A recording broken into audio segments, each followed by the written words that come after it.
In de stad binnen de tarriering in volle gang. Zo wordt het decor van de NOS in de blokjes Poite Joert nog opbouwd.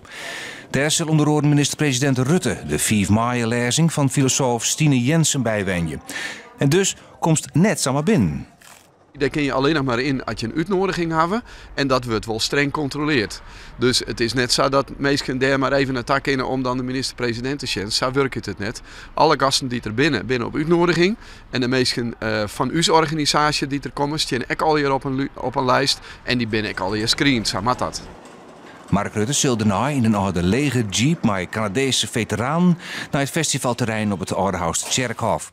Om dat veilig voorin te litten, ben ik hier maatregels naam. De route die de minister-president volgt, die wordt net gepubliceerd. Dat is een maatregel. Nou, het is een route van de blokhuispad naar het centrum en naar de Oudehout. We kunnen per routes bedenken. Ja, maar dan heb je 7 mogelijkheden. Dus als mensen er wat willen, moet ze op 7 plekken tegelijk wezen. Nee, dat zul je morgen wel.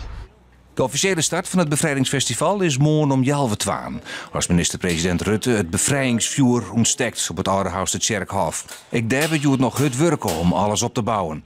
En wat ze daar van de extra veiligheidsmaatregels vinden? Afgelopen woensdag bij Ipenup Live, daar was Jan Terlouw ter gast en die had het over dat we steeds meer moeite hebben om elkaar te vertrouwen. En nou is het natuurlijk wel nodig dat je bepaalde maatregelen neemt. Maar ik denk als dat goed geregeld is dat we gewoon moeten vertrouwen dat het een hele mooie dag wordt morgen.